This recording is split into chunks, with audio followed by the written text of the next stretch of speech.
At 22, I started dating a guy I met on an app. His name was Hunter.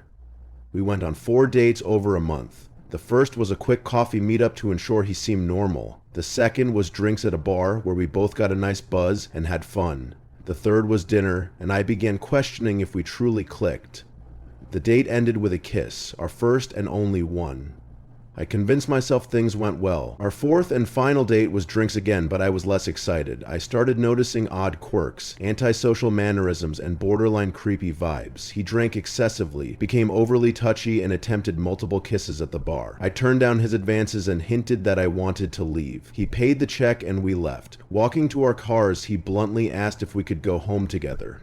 I lied, saying I had work early. He insisted, saying he'd drive me. I found it absurd and disliked him driving drunk. I decided not to see him again. As I drove home, I noticed a car following me after several turns. At a stoplight, I realized it was Hunter's. I texted him, asking if he was following me. He quickly replied, saying he wanted to make sure I got home safely. I called, but he didn't answer. I pulled over and told him to stop. He drove off. That night, he texted, apologizing for being drunk and suggesting dinner at his place. I didn't reply. The next morning, he asked if the vibe was dead, followed by a question mark hours later. I finally responded, saying I enjoyed getting to know him but didn't think we clicked. He exploded in anger, accusing me of leading him on and demanding I reimburse him for half of what he spent. More texts followed, forcing me to block him. Then came no-caller ID calls, which I ignored until they stopped. The next day, I found flowers and a card at my house. He knew where I lived. The card was an apology and a plea for another chance. I sent a final text warning him to never contact me again or I'd file a restraining order. I blocked his number, thinking it was over. One night, while home alone, I woke up to noises downstairs. I listened closely and heard a door open upstairs. Knowing no one was home, I crawled under my bed and called 911.I. I texted my family asking who was home. Then my bedroom door opened and footsteps came up the stairs. I held my breath as my dresser drawers opened. A man mumbled, "God damn it!" It sounded like Hunter. He sat on my bed for minutes before getting up, muttering again. He closed the drawers, left the room, and walked downstairs. I whispered to 911, staying on the line. 15 minutes later, a police officer arrived. I let him in, shaking. Another officer joined the search. Every window was unlocked, and one was big enough to crawl through. I gave my statement and a report number. My parents returned and we went to the police station, providing texts and proof of his stalking. Without solid evidence, the case stalled. I got a restraining order and was advised never to contact him. He never showed up again, but I remained uneasy until I moved out. Even now, I fear he could find me. When I was in 6th grade, this started around Halloween. I stayed after school decorating a haunted house for the carnival. I got to hang out with friends eating pizza as a reward. There was another kid, Chris, who also stayed late. We got along well and had fun. Fast forward 2 weeks, a group of girls excitedly told me I had a secret admirer who would message me that night. I was curious. Later, as I was about to sleep, I got a messenger notification. It was Chris. I had forgotten I added him on Facebook. His message read, "Maya, I need to talk to you." Concerned, I replied, "Yeah, what's up?" I wish I hadn't. He typed for minutes before sending a long paragraph confessing his love, saying I drove him crazy since Halloween. He claimed he tried impressing me with soccer skills and was tired of being ignored. He ended with, "Will you be my girlfriend?" I cringed. I barely knew him. I politely declined, wanting to remain friends. He didn't take it well, repeatedly asking why. The next day, his friends told me he wanted to kiss me, even if he had to corner me. Taking this as a threat, I told my teacher, who advised me to stay inside during recess. Not satisfied, I reported him to the principal. That same week, Chris knocked on my door. My mom found a note saying there was a surprise under my brother's Cadillac. Nothing was there, but after that day, my brother's car stopped working. Chris's harassment intensified. He took pictures of me, messaged daily, and followed me home. The school counselor dismissed my concerns, saying, "Boys will be boys." My mom was furious, confronting the principal. Still, Chris was never punished. One night, while home alone, I heard something hit my window. Sitting up, I heard another thud, then another. I cautiously peeked outside and saw Chris holding rocks, looking up at me. I locked everything and received 4 messages. Why did you leave? I just want to talk. I'm sorry. All I wanted was a kiss. Please forgive me. You are not who I thought you were. Bye. I blocked him. Though I saw him throughout school, he never approached me again. Years later, I heard he was arrested. I never learned why. The scariest part? The counselor telling me this behavior was a compliment. I hope she no longer works with children. I want to stay anonymous. This event scarred me. In school, teachers noted I had social issues requiring special behavior classes. I didn't understand why. Middle school social pressures worsened in high school. I struggled with making friends, but eventually found close ones. Girls were another struggle. I lost my virginity at 21. At 23, I moved out, working a high-paying job and buying a townhouse.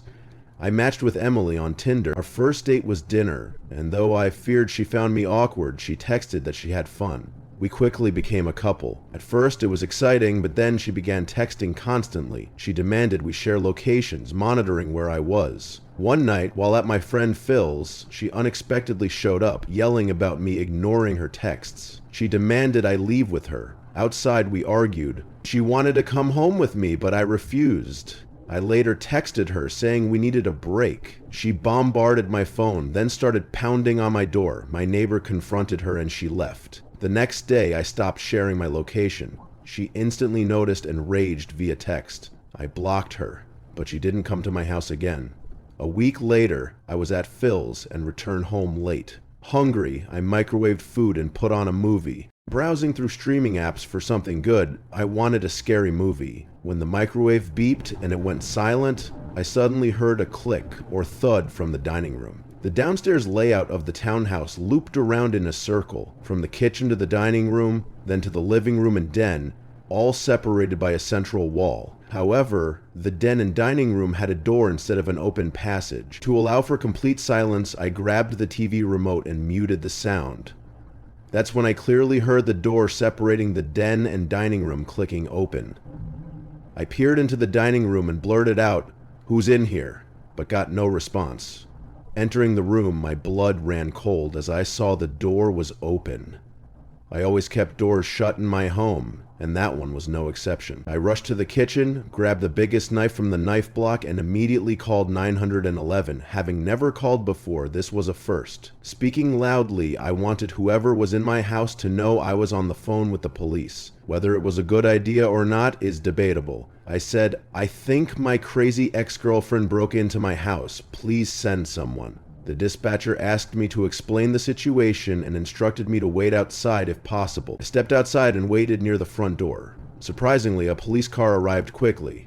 I explained the situation again, and the officer and I searched the house thoroughly.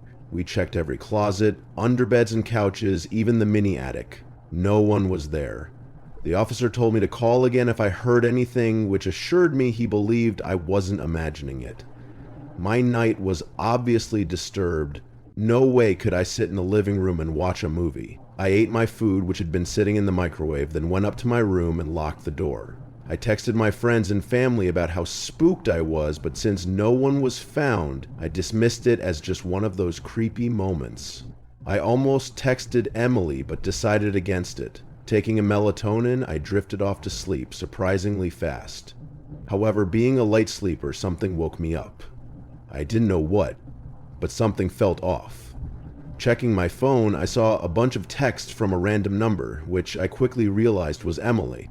Without reading the long paragraph, I saw she was apologizing and begging to see me the next day. The rest of the texts were her saying, "Are you awake?" and "Wake up," repeatedly, a total of 8 times. Surprisingly, she hadn't tried calling.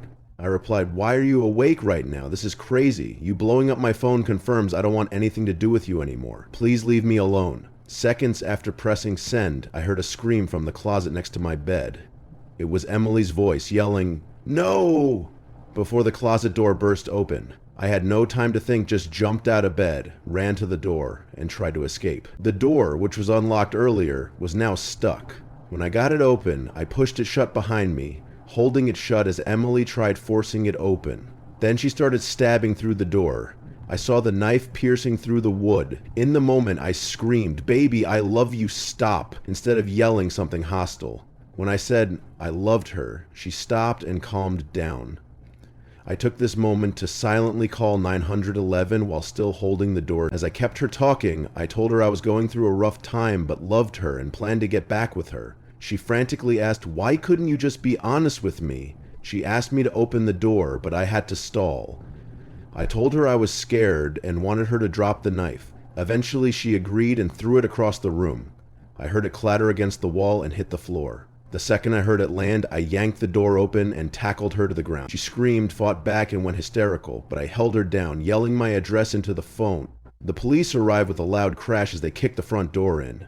Even over Emily's screams, the sound was deafening. Officers flooded the house, quickly cuffing Emily, who was sobbing uncontrollably.